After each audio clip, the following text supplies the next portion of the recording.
이번에는 이메일 받은 것을 하나, 이메일로 오늘 질문을 받은 것을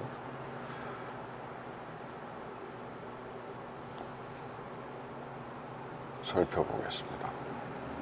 이 질문의 내용은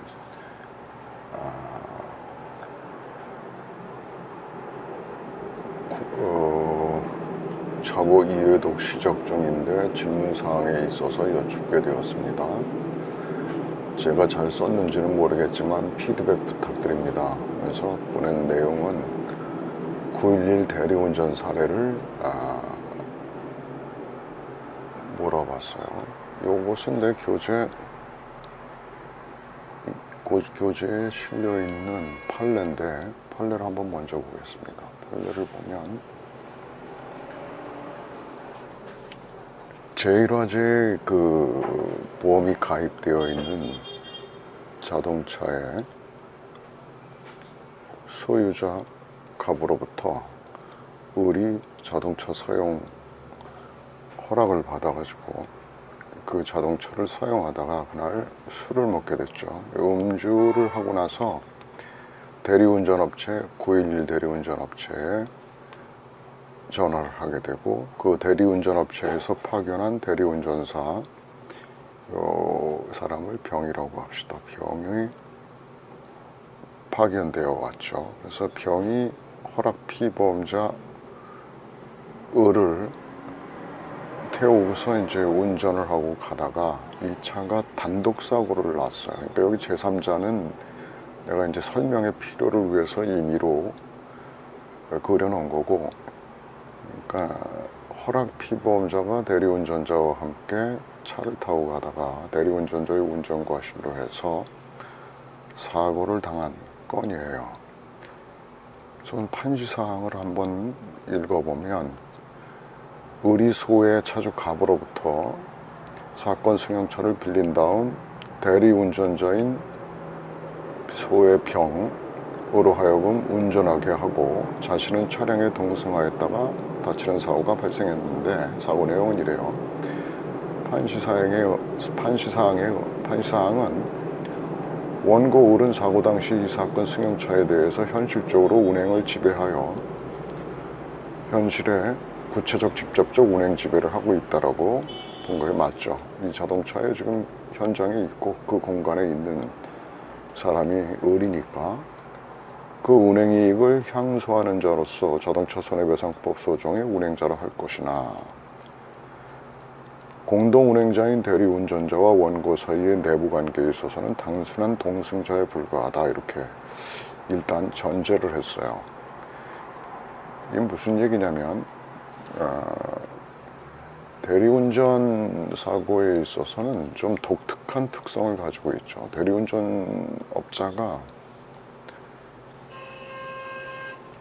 비록 자동차 취급업자이긴 하지만 대리운전은 좀 독특한 구조를 가지고 있어요. 어떤 말이냐면, 대리운전을 위탁한 위탁자가 대리운전 업체에서 파견한 대리운전자와 함께 자동차를 타고 가는 구도죠. 그래서 대리운전자와의 그 계약은 일종의 도급계약이에요. 어떤 계약이냐면 운송계약이라고. 여객운송계약. 그러니까 택시처럼 여객을 운송해 주기로 하는 계약이고, 이 상법 148조에서 여객운송계약의 내용들을 규정하고 있어요. 상법에. 그래서 148조에 의해서 옛날에 일어났던 열차 사고라든지 뭐 버스 사고 이런 것들은 대부분 그 여객운송계약의 148조를 근거로 해서 많이 구제되었었어요. 여객운송계약의 내용은 여객운송을 위탁한 자가 대가를 지불하고, 그리고 운송회사에서는 안전하게 목적지까지 데려다주는 것을 내용으로 하는 계약인 것이죠. 그래서 택시, 버스, 열차 뭐 이런 것들이 다 이 여객운송계약에 해당해요. 그리고 이 여객운송계약의 본질에 대해서는 상법학자들은 모두 도급계약이라고 이해하는데 이설이 없습니다. 그런데 여객운송계약의 경우에는 이 계약상의 책임이 발생하죠.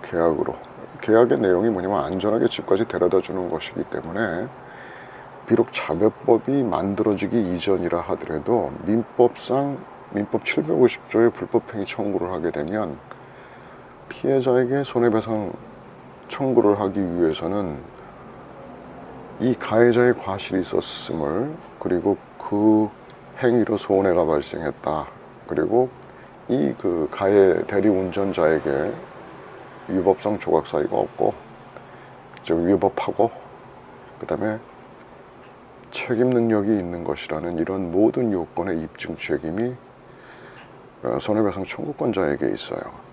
그런데 계약의 경우에는 어떠냐면 그냥 채무가 안전하게 데려다 주는 것이 계약의 내용인데, 만약에 사고가 났다 한다면 바로 입증할 필요도 없이 채무 불이행을 한 거니까 채무 불이행에 기한 손해배상 청구권을 바로 행사할 수 있어서, 과거 자배법이 생기기 전에는 이 채무 불이행 책임을 몰아서 용이하게 승소하는 사례가 많았어요. 왜냐하면 750조보다 훨씬 더 입증 책임이 전환되어 있으니까. 계약상의 책임은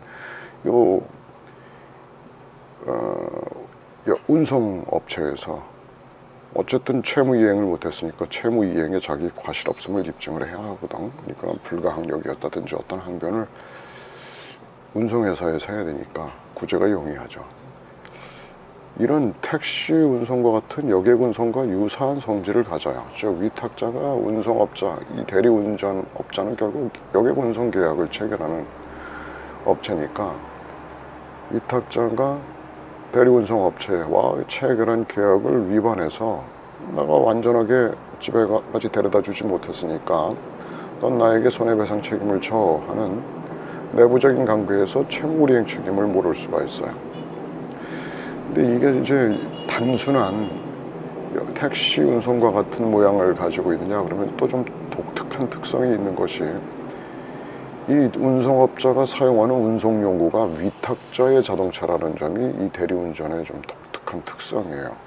그러니까 위탁한 자가 자기 차량을 통해서 운송이 이루어지기 때문에 여전히 위탁자에게는 운행지배와 운행이익이 단절되었다고 볼 수 없는 점이 있죠.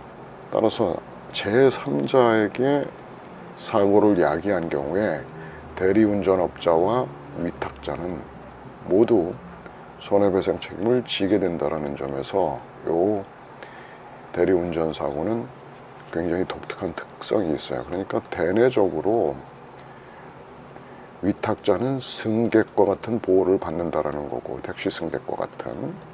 그 다음에 대외적으로 그 자동차에 사고가 난 차 외에는 책임 주체가 둘이라는 거예요. 대리운전 업체 그리고 자동차를 위탁한 위탁자도 여전히 운행자 책임을 지게 되니까 공동불법행위 책임을 지게 되죠. 이런 특성을 가지고 있다는 점이 대리운전의 독특한 면이에요. 그래서 이 이해를 하시고 나서 아까 판례를 보게 되면 이해가 쉬울 거예요. 그러니까 판례가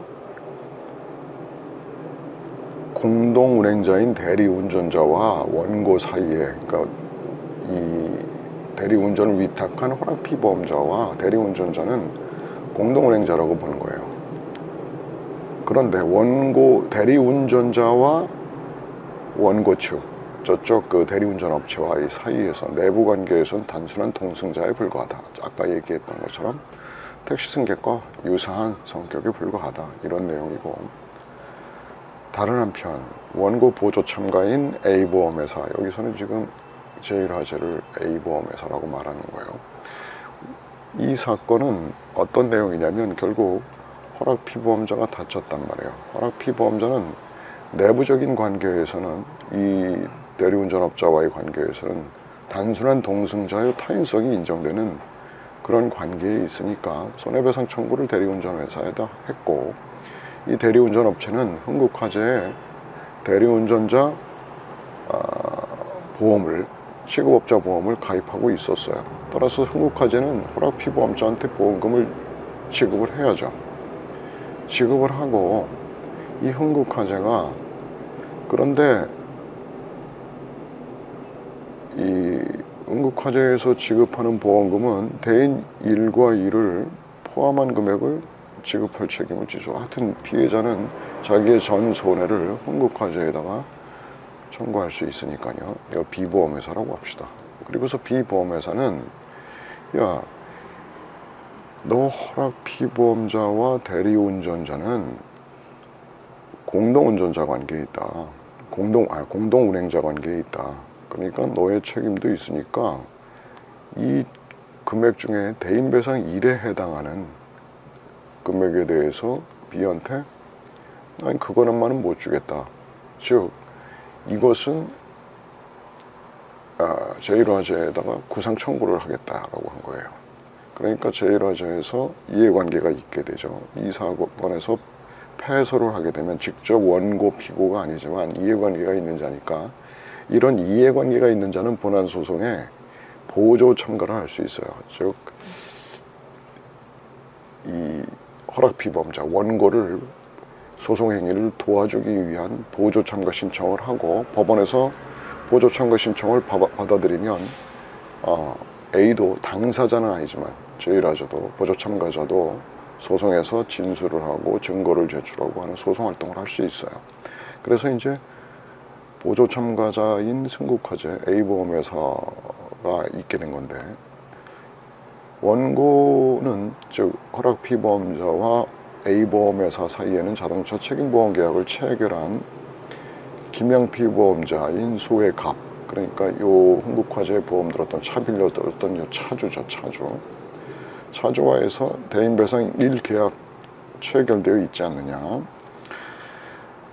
그리고 갑 역시 이 사건의 운행지배를 가지고 있는 자죠. 자동차의 소유자니까 운행지배는 있단 말이에요. 그러니까 갑도 운행지배를 가지고 있으니까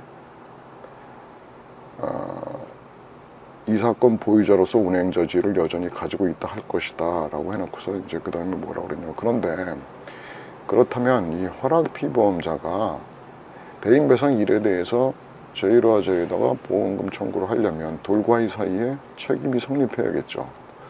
어떤 형식이든 책임이 성립해야 되는데 갑은 민법 750조의 책임은 없죠. 왜냐하면 아무런 행위를 한 게 없으니까.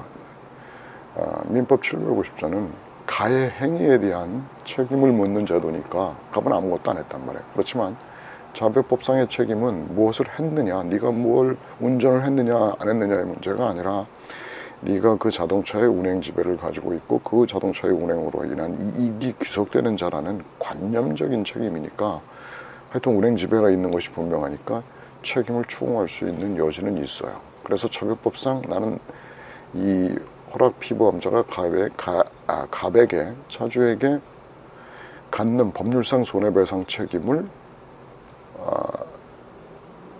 인정하고 그에 대한 대인배상 1 보험금을 이 흥국화재가 내가 완투를 다 줬으니까 자기한테 대인 1 보험금은 주어라 달라 라고 하는 소송을 제기한 거예요.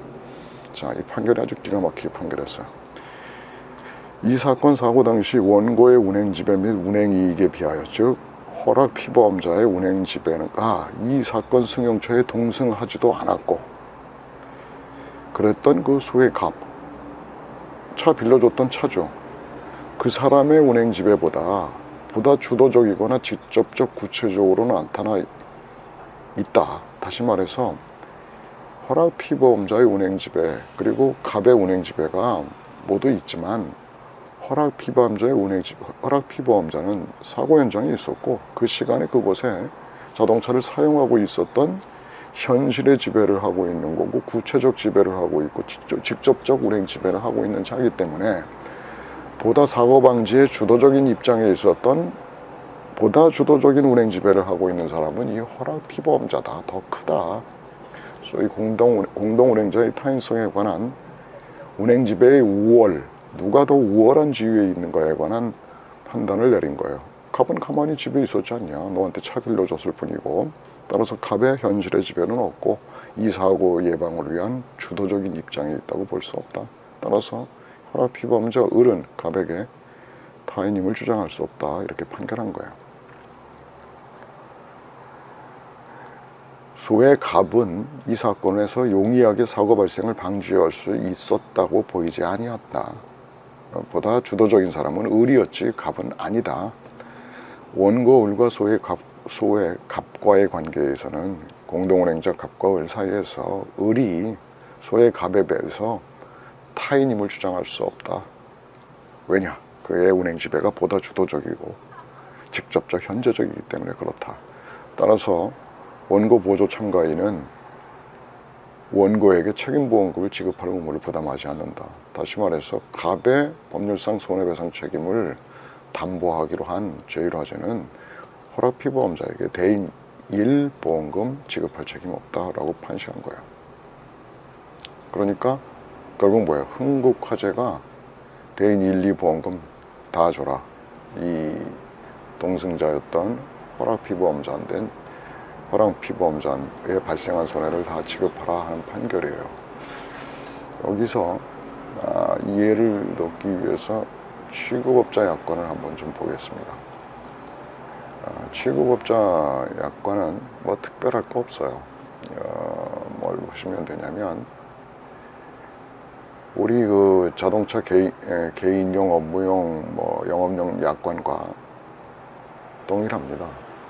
근데 하나 이제 어떤 특징이 있냐면 보상 책임 조항을 보면 대인 배상에서 보험에서는 피보험자가 이 특별 여건에서 정하고 있는 자동차 취급업자 보험의 각 특별 여건에는 뭐 정비수탁업자 특별 여건, 판매용 자동차 특별 여건, 대리운전자 특별 여건 이렇게 각 취급업자 업종별로 특별 여건이 있는데 보험에서는 그 특별 여건에 정한 피보험 자동차의 사고로 인하여 남을 죽게 하거나 다치게 하여 법률상 손해배상 책임을 짐으로써 입은 손해를 보상합니다. 이렇게 규정하고 있어요. 여기 뭐가 없죠? 개인용 자동차 보험이나 이런 보통 우리가 알고 있는 보통 약관하고 뭐가 다른 건지 여기 보이시나요? 우리 보통 약관에서는 자동차 보통 약관에서는 대인 2를 초과하는 넘는 손해를 보상하여 드립니다 라는 조항을 라고 규정하고 있는데 여기에는 그런 내용이 없어요. 그냥 피보험자가 법률상 손해배상 책임을 짐으로써 입은 손해를 보상합니다라고 규정하고 있어요. 그 뜻은 대인 2를 넘는 손해가 아니라 하여튼 이 취급업자가 담보하는 손해는 그래서 발생한 피보험자의 전손해라는 뜻이에요. 그러니까 대인 2뿐만 아니라 대인 1도 이 보험자가 취급업자에게 보험금을 지급할 책임이 있다라는 뜻이에요. 그러니까 아까 그 사안에서 아까 그 사례 이 판례에서 바로 이 대리운전자 보험을 가입하고 있는 흥국화재가 대인 1, 2 책임이 있다라고 하는 것은 약관에도 명확하게 규정되어 있는 거예요. 그러니까 취급업자가 그 피보험자인 취급업자가 법률상 손해배상 책임을 짐으로써 입은 손해를 보상합니다라고 규정하고 있어요. 대인 2를 넘는 손해 이런 말이 없단 말이에요. 그리고 지급보험금 계산 조항에 보면 공제액에 대해서 대인 1은 특별히 규정하고 있는 게 없어요. 보험금 지급 기준에 의해서 산출한 금액 더하기 비용 다 똑같죠. 공제액을 볼 것 같으면 대물에 관한 대물배상액의 공제액은 사고 차량을 고칠 때 엔진, 변속기, 부분품을 교체한 경우에 그 기존 부품의 감가상각에 해당하는 금액을 공제합니다. 이렇게 규정하고 있지. 대인에 대해서는 공제액이 없어요. 그러니까 대인 1, 2 다 지급한다는 의미로 이해를 해야 되는 겁니다. 특별약관을 이제 대리운전자 특별약관을 보게 되면 특별약관에는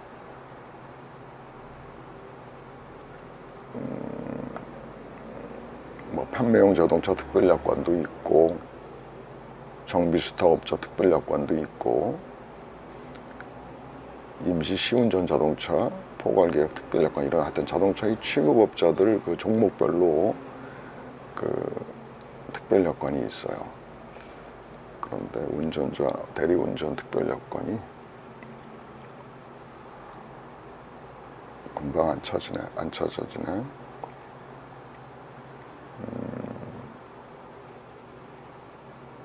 어디 있나? 여기 있네요. 대리운전자 특별여건에 우리 회사가 보상할 보통약관 제3조 및 제8조에서의 손해는 피보험자가, 즉 대리운전 보험에 가입한 업자가 보험기간 중 대리운전을 위해 피보험 자동차를 수탁한 때로부터 통상의 대리운전 과정을 거쳐 차주에게 인도할 때까지, 수탁한 때로부터 인도할 때까지 생긴 피보험 자동차의 사고로 생긴 손해를 보상합니다. 이렇게 규정하고 있어요. 회사는 제1항의 손해 중 대인배상의 경우 자동차 손해배상 보장법에 의한 자동차 손해배상 책임보험, 대인배상 1이죠. 지급될 수 있는 금액이 있을 경우에는, 없을 경우에는 아니고, 있을 경우에는 그 금액을 넘는 손해를 보상합니다라고 규정하고 있어요. 이 의미는 대인배상 1 책임이 없는 경우에는 모두 다 대리운전업자가 보상한다라는 취지예요. 자, 이제 그럼 여기서 이 친구가 질문한 내용을 이렇게, 자, 피드백을 부탁드립니다. 뭐 나한테 검토해달라는 거예요. 자기의 의견을. 이 친구가 설명한 것에 보면, 자기는 이 사건의 논점은 차주가 사용대체로 친구에게 차를 빌려주었는데 친구가 음주를 하게 되고, 그래서 대리운전을 맡겼다면 운전자에 의해 친구가 다쳤어요. 그래서 대내적인 법률상 책임과 대외적인 법률상 책임이 다르다. 그래서 차별법 3조에 대한 책임을 논하고, 대내적으로 또는 대외적으로 차별법 운행자 책임이 어떠한가를 논하고, 제3자가 다쳤을 경우에는 911 대리운전이 차주에게 구상할 수 있는지 여부를 파악해야 합니다. 이건 잘못됐어요.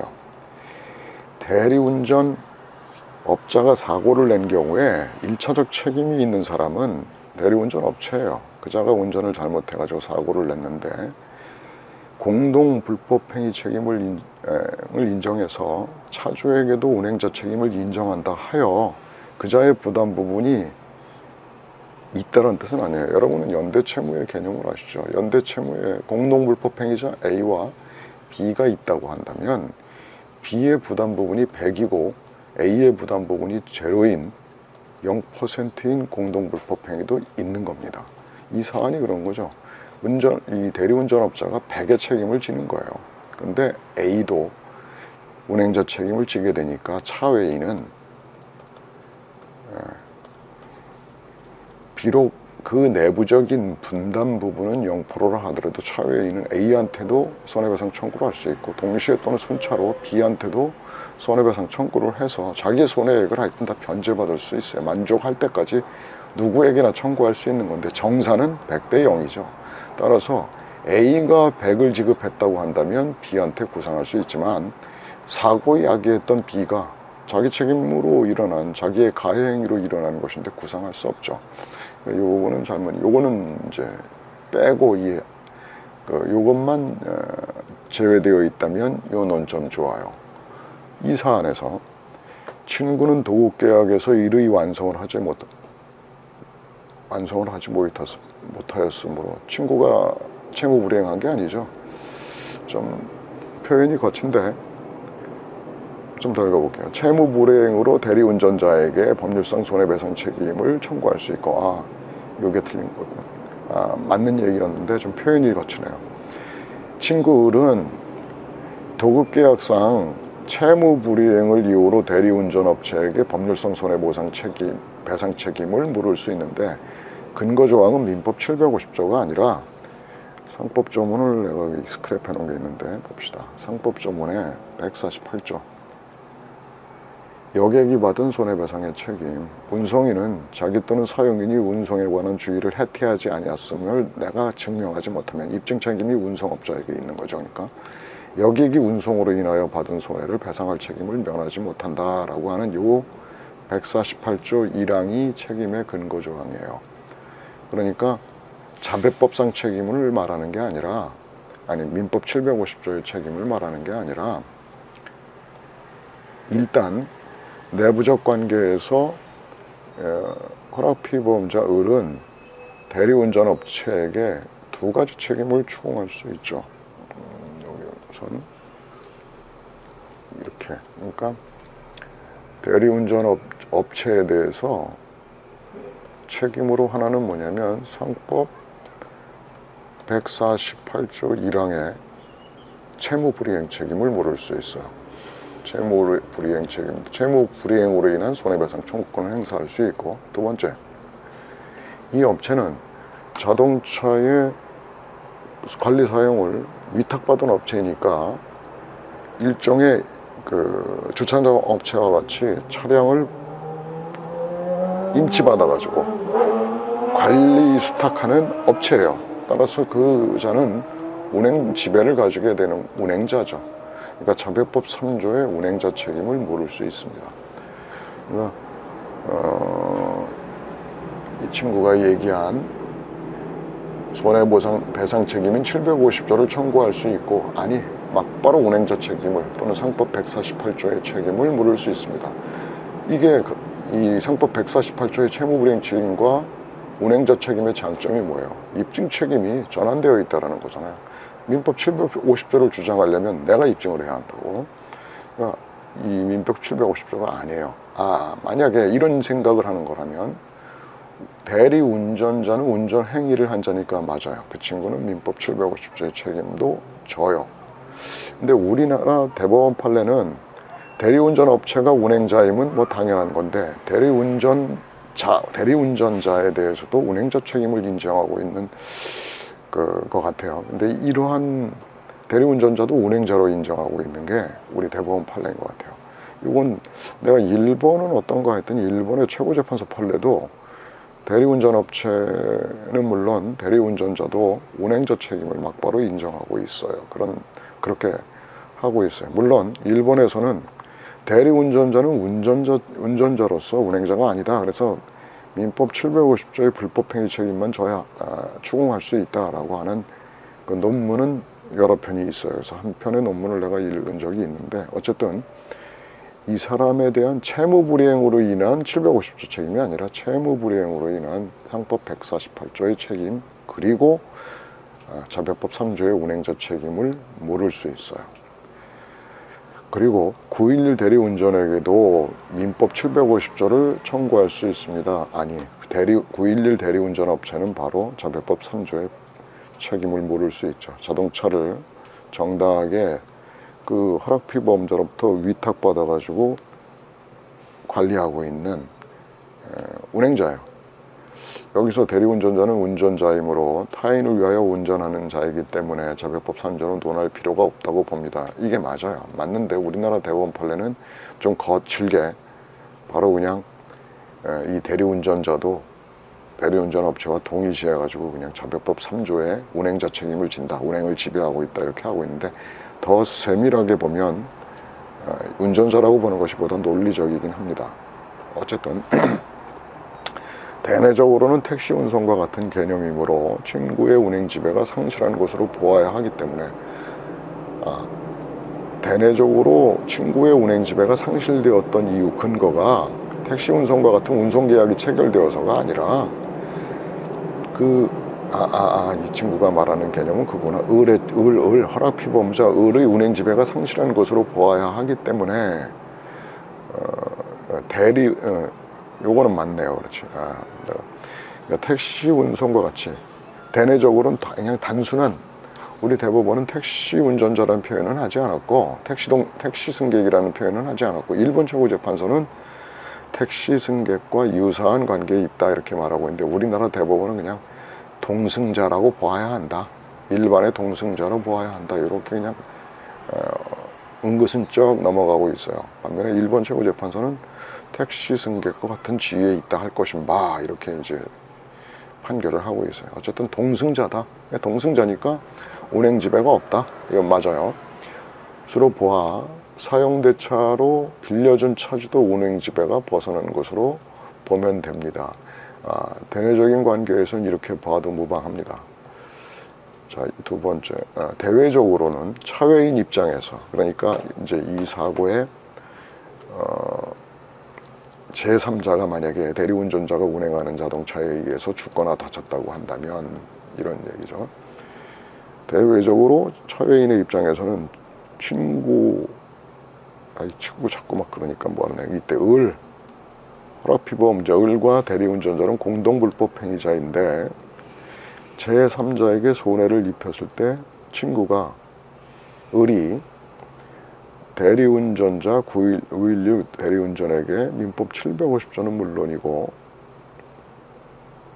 제3자에 대한 자별법 3조에 대한 책임을 집니다.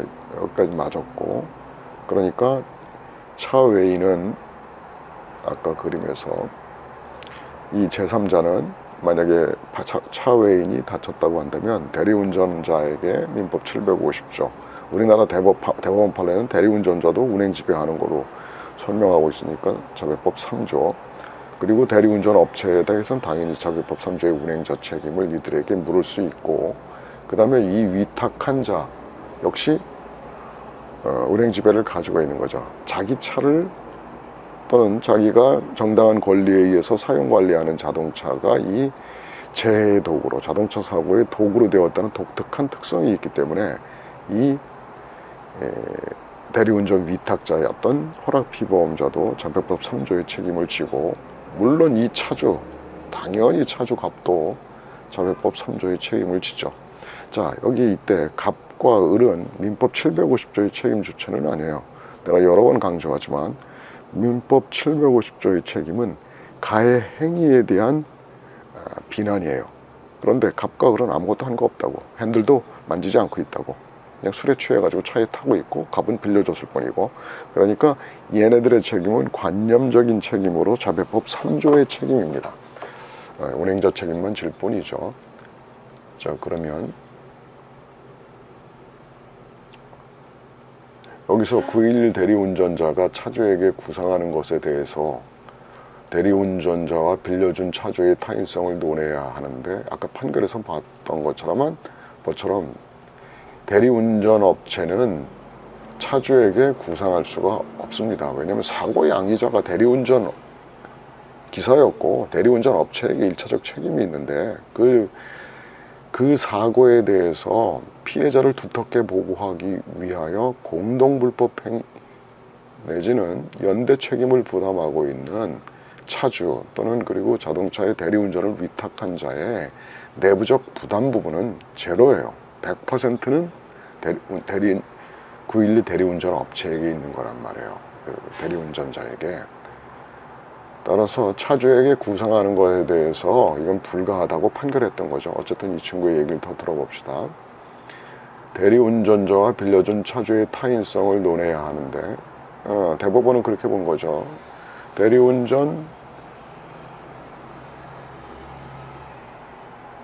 대리운전자와 빌려준 차주의 타인성? 뭔 소리래. 이렇게 얘기하는 거죠. 차주와 그 자동차를 빌려서 사용하고 있는 허락피보험자의 서로 상호간 타인성을 살펴볼 때, 왜냐하면 저 차주의 보험회사에서 보험금을 지급하기 위해서는 차주에게 법률상 손해배상 책임이 발생해야 하는데 차주갑은 운행지배가 보다 주도적이지를 못하다. 허락피보험자는 따라서 차주에게 나는 타인이다 라고 주장할 수 없기 때문에 대인배상 일을 책임이 없고, 따라서 저 대리운전 업체의 보험자는 차주의 보험회사한테 구상할 수 없다, 이렇게 판시한 거죠. 그래서 차주의 타인성을 논해야 하는데 차주의 타인성이 아니라 차주가 그 허락피보험자한테 손해배상 의무를 지는 운행자 책임을 지는가, 다시 말해서 차주의 타인성이 아니라 허락피보험자의 타인성을 논해야 하는데, 이렇게 표현했으면 좋겠어요. 차주의 타인성이 아니잖아.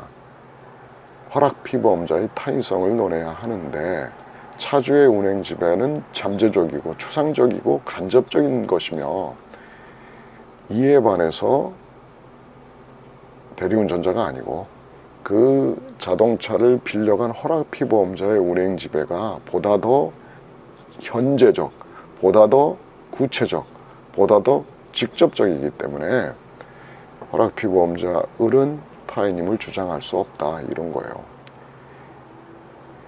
대리운전자가 현재적, 구체적, 간접적, 직접적 지배를, 대리운전자는 여기서 대리운전자와의 관계에 있어서는 내부적 관계에서 책임이 있는 걸로, 일리 있는 걸로 끝났잖아요. 이 내용은 그저 A보험회사의 책임을 논하는데 얘의 타인성, 얘와의 관계에 이딴 건 논할 필요가 없죠. 오로지 이 사람, 그 위탁한 자와 허락 피보험자와 갑 사이에 관계만 따지면 되잖아요. 지금 허락 피보험자와 갑 사이에.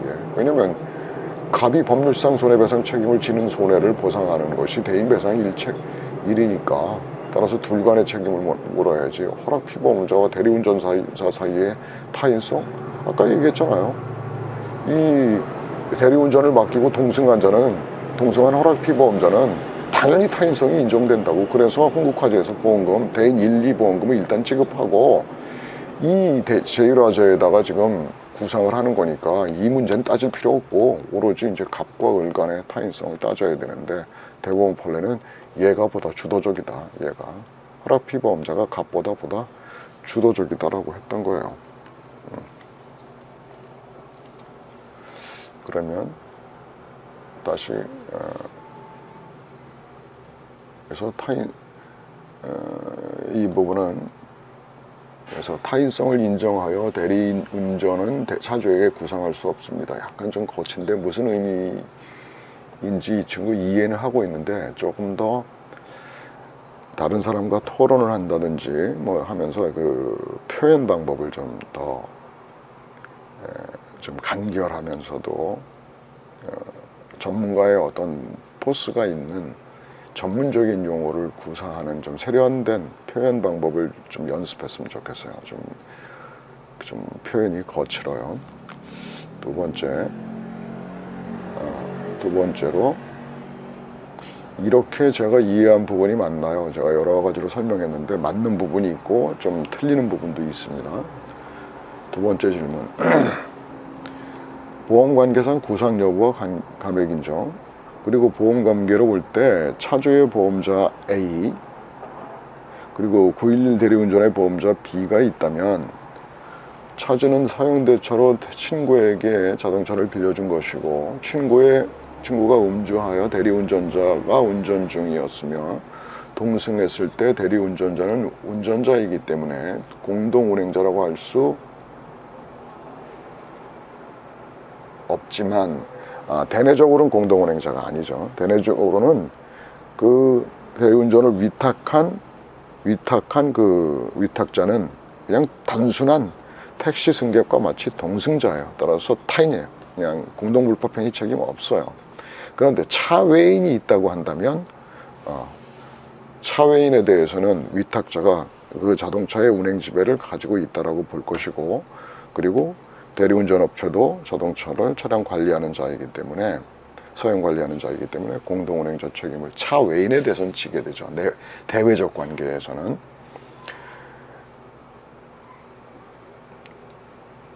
그래서 이 대내적으로 승객에 대해서는 공동불법행위자가 아니에요.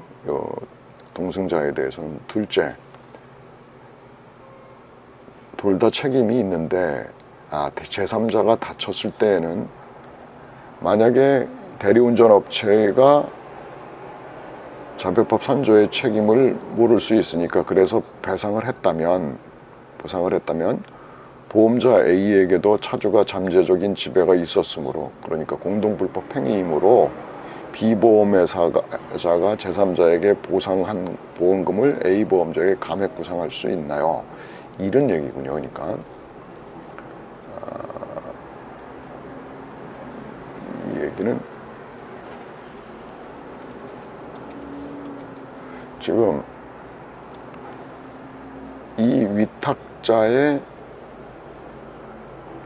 차주가 있었죠. 위탁자의 차주, 그리고 그의 보험자가 A라고 하고 대리운전업체의 보험자가 B라고 했을 때 제3자는 이 차주나 그 허락 피보험자, 갑과 을 또는 대리운전자와 제3자에 대해서는 공동불법행위 관계에 있으니까 제3자는 누구에게나 청구할 수 있죠. 이때 B가 대리운전업체의 책임을 담보하는 B가 보험금을 제3자한테 지급하고 A 회사에 얘도 공동불법행위자니까 구상할 수 있나요?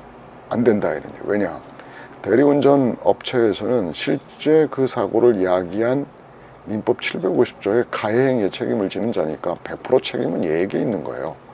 다만 피해자의 담보력을 강화시켜주기 위해서 운행자에 대해서도 책임을 인정하고 있지만 얘에 대해서는 0%를 주장할 수 없죠. 줘야 하지만 적어도 이 대리운전업체와 차주와의 사이에서 내부적 부담관계는 100대 0이에요. 따라서 대리운전업체에 B보험회사가 지급했다면 100을 다 준 거니까 끝. 그런데 만약에 제3자가 A보험회사에서 보험금을 청구했다. 즉 차주를 통해서 차주의 보험회사에서 보험금을 지급했다. 그래서 뭐 5천만 원을 지급했다. 이 5천만 원 전액을 A보험회사는 100%의 책임을 지고 있는 B에게 구상할 수 있습니다. 이게 바로 여러분이 그 민법에서 공부한 구상관계예요. 구상관계. 그러면 항상 이렇게 생각해야 됩니다. 책임의 최종 귀속점은 누굽니까? 책임의 최종 귀속점, 귀착점. 최종 귀착점은 가해 행위입니다. 그 일을 야기한 자. 그러니까 민법 750조의 주체. 그러면 이 사람들의 책임은 뭐예요? 피해자를 두텁게 보호하기 위한, 이 운행자 책임 두텁게 보호하기 위한, 그래서 책임을 강하게 인정하는 것이고, 이 운전자에 대해서 당연히 구상할 수 있습니다. 그러니까 B회사는 구상할 수 없고 A회사는 대리운전업체에 구상할 수 있습니다. 이와는 별도로 이건 또 시중의 책인데 어떤 분은 이 판결에 대해서 비판을 합니다. 그 비판의 내용은 뭐냐면 여기 한번 읽어볼게요.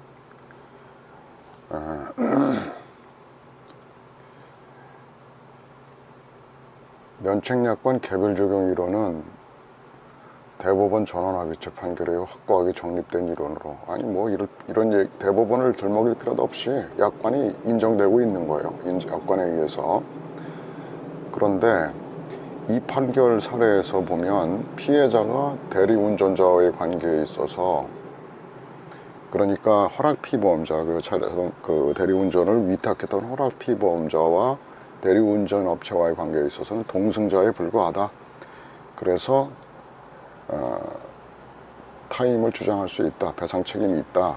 그러니까 그 대리운전자의 보험에서는 보험금을 지급하라고 판결했던 거죠. 그래서 대인 일리를 다 지급했는데 이분은 여기서 이제 이러는 거예요. 대리운전자의 관계에서 면책 사유가 없다면, 판례는 이런 말 없어요. 지금 우리는 면책 사유는 논의할 필요가 없는 건데, 하여튼 면책약관 개별 적용을 통해 대인일을 부책시키는 것이 타당하다 이렇게 얘기하거든요. 그러니까 개별 적용을 인정한 원심 판결이 타당하다라고 이렇게 비판을 하고 있는데, 자, 그래서 이제 그 그림을 그려놨어요. 근데 개별 적용 이론은 뭐냐면 복수의 피보험자가 존재할 때 보험계약상의 책임은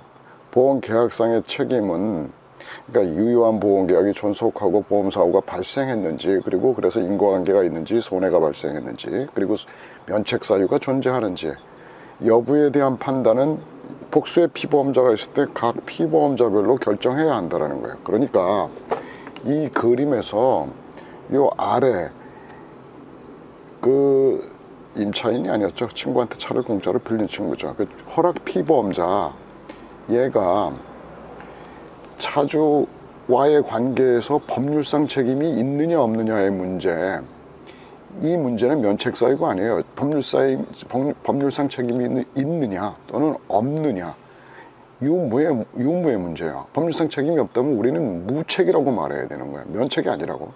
만약에 법률상 책임이 있다면 그 다음 단계에 가서 요거는 이제 법률상의 배상관계고, 그 다음에 관계에 가서 이것이 존재하는지, 면책 사유는 존재하는지, 이거는 이제 보상 책임 관계에 가서 논의거든요. 요 단계에서, 보상 책임 단계에서 우리는 피보험자 개별 적용 이론을 말하는 거예요. 지금 이 판결은 피보험자 개별 적용을 논의해야 되는 요 보험 관계 단계가 아니라, 이 피해를 입은 그 대리운전 위탁 동승자, 그 허락 피보험자와 차주와의 법률상 책임관계, 또 대리운전자와 법률상 책임관계의 유무에 대해서 대리운전자는 책임이 있지만 차주는 적용법상 이 차주에 대해서 타인임을 주장할 수 없다. 왜냐하면 이 허락 피보험자가 보다 주도적인 운행 지배를 하고 있으니까 타인임을 주장할 수 없다. 그러니까 차주가 책임이 없는데 그 다음에 보험 관계를 왜 더 논할 필요도 없는 거 아니냐. 그러니까 아예 차주의 보험자는 보험금 지급 책임이 없다라고 한 판결이에요. 이것을 자꾸 피보험자 개별 적용을 이론을 들어가지고 부당하다고 이제 설명을 하고 있는, 뭐 10번을 보고 100번을 봐도 이 대리운전자가 면책되는 점에 대해서 수긍이 안 갑니다. 이런 문제 제기를 하는데, 이 판결의 내용은 보상 책임 관계의 면책이다 부책이다의 논의가 아니라고, 법률상 책임이 있고 얘는 법률상 책임이 없다라는 법률상 책임의 유무의 문제에 대한 것이니까 개별적인 것 전혀 관계가 없는 것이에요. 내가 자, 이분은 대리운전자를 지금 승낙 피보험자라고 의제하고 있어요. 그러니까 차주가 김영 피보험자고 그 차를 빌려간 임차인이 허락 피보험자죠. 그러면 대리운전자를 이 차의 승낙 피보험자로 보자고 하는 것인데, 그럼 재허락이죠, 재허락. 이게 승낙이 아니에요, 이거. 그러면 허락 피보험자를 위해서 운전 피보험자로 보아줘야 되느냐? 그것도 아니라고. 왜? 취급업자는 운전 피보험자로 또는 승낙 피보험자로 볼 수 없다는 게 대인배상약관 2에서 규정이 있어요. 대인배상약관에서 피보험자로 보지 않는 이유에 대해서 근거로 이렇게들 얘기하죠. 첫째는 자동차 취급업자를 위해서 취급업자 보험이 따로 마련되어 있고, 또 자동차의 차주가 자기가 가입한 보험으로 그들의 위험을 담보할 의사가 있다고 보기가 곤란하다. 그들의 보험을 들으면 될 거 아니냐. 그리고 차주가 취급업자에게 지불하는 요금에는 그 취급업자의 위험이 당연히 위험을 처리하기 위한 대책 비용까지 다 포함돼서 지불된 것이다. 그러니까 네가 취급업자가 보험을 들어가지고 해결할 문제지 차주의 보험에서 매달려서는 안 된다. 보험에 매달려서는 안 되고, 또 네 번째로 세계 어느 나라를 보더라도 취급업자를 보호하지 않고 있다. 다 이런 약관을 두고 있다. 그러니까 일본국 약관은 우리와 똑같이 피보험자로 보지 아니합니다라고 규정하고 있고, 미국 약관은 면책약관으로 규정하고 있어요. 자동차 취급업자가 사고를 당하면 보상하지 않습니다라고 규정하고 있어요. 어떻든 취급업자의 위험에 대해서는 차주의 보험이 담보하지 않는 것이 당연한 규결이에요. 해서 우리나라의 대인배상 이 보험에서는 취급업자의 경우에는 피보험자로 보지 아니합니다라는 단서 조항을 두고 있는데, 대인배상 1약관에는 그러한 조항이 없어요. 그러한 조항이 없기 때문에 단서 조항이 없는 것은 그것을 이 취급업자를 피보험자로 보기 때문이다라고 반대 해석을 해서, 취급업자가 대인배상 2에서는 승낙 피보험자나 운전 피보험자가 아니지만 대인배상 1에서는 승낙 피보험자 또는 운전 피보험자로 보아야 한다는 주장이 있습니다. 또 하나 내가 주장하고 하는 것은 그렇지 않다. 대인배상 1에서도 취급업자는 단서 조항의 유무에 불문하고 당연히 승낙 피보험자나 운전 피보험자가 되지 않는다. 그 이유는 취급업자를 대인배상 2에서 승낙 피보험자나 운전 피보험자에서 배제한 아까 얘기했던 네 가지의 취지가 대인배상 1이라고 해서 다르지 않다라는 점이고, 또 하나의 문제는 뭐냐면, 자, 여기 그 도표에서도 봤지만, 우리는 정비 수탁업자한테 자동차를 맡기면 차주는 전혀 운행 지배가 완전히 단절되어 가지고 오로지 정비 수탁업자라든지 주차장업자라든지 급유 세차업자에게만 운행 지배가 전속적으로 귀속된다라고 이해하고 있는 게 통솔과 판례예요. 따라서 취급업자가 야기한 사고에 대해서 애시당초 차주는 운행 지배가 단절되기 때문에 책임이 없어요. 그런데 그러한 경우에 차주가 책임이 없는데 그 여타의 취급업자를 피보험자로 보호한다. 차주의 책임이 없는 책임보험. 이건 말이 안 되는, 논리적인 구조로 말이 안 되는 거거든요.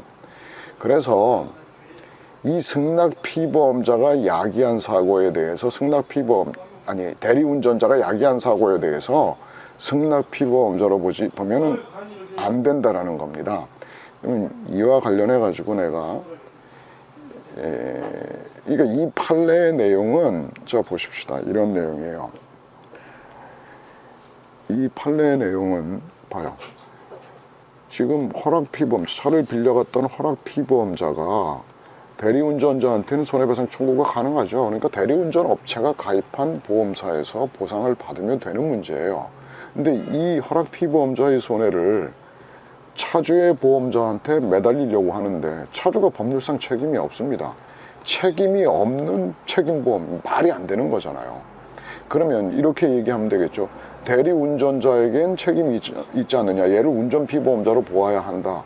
아니, 주된 피보험자인 김영 피보험자에게 법률상 책임이 없는데 여타의 피보험자를 보호할 이유가 있다라고 하는지, 이게 논리적으로 책임보험에서 말이 안 되는 거거든요. 그래서 내가 줄창 취급업자는 대인배상 2에서 단서 규정을 두고 있지만 단서 규정을 두고 있지 않은 대인배상 1에서도 취급업자는 피보험자로 보아서는 안 된다. 보아야 할 이유가 없어요. 실익이 없다고.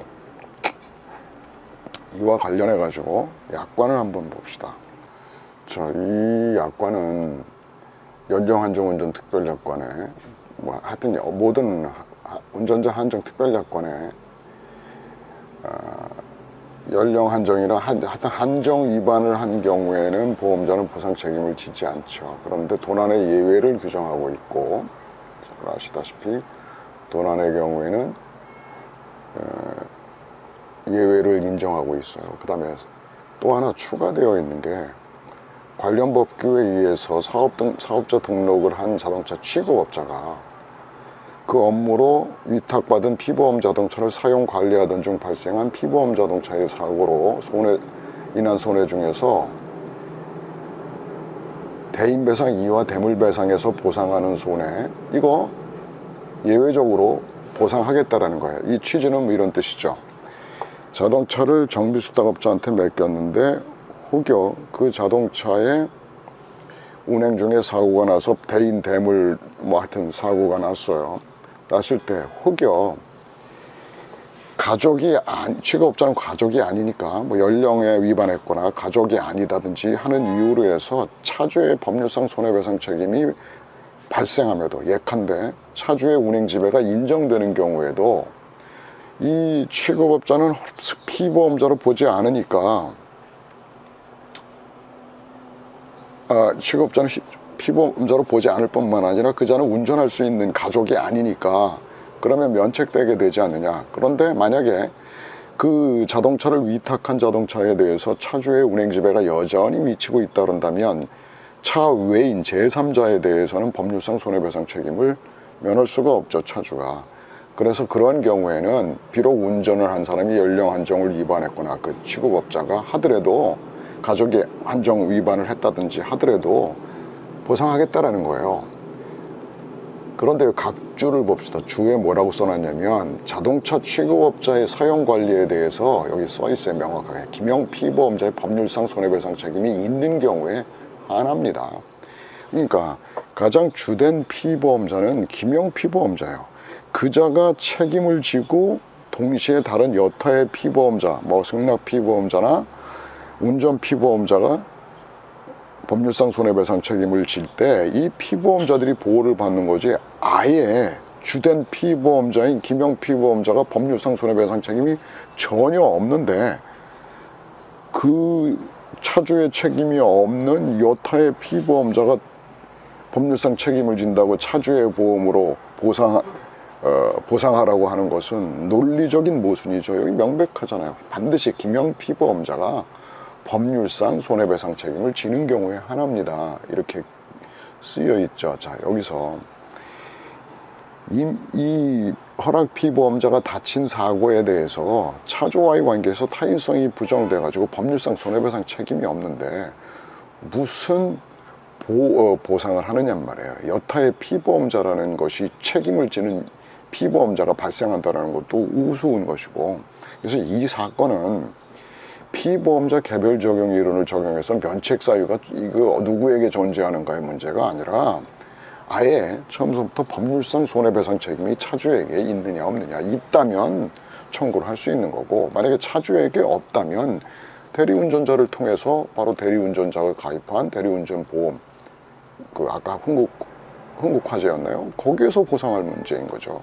이것을 독특하게 피보험자 개별 적용 이론으로 그 해석하는 좀 이해가 안 되는 그런 교재가 있어서 내가 이 부분을 언급합니다.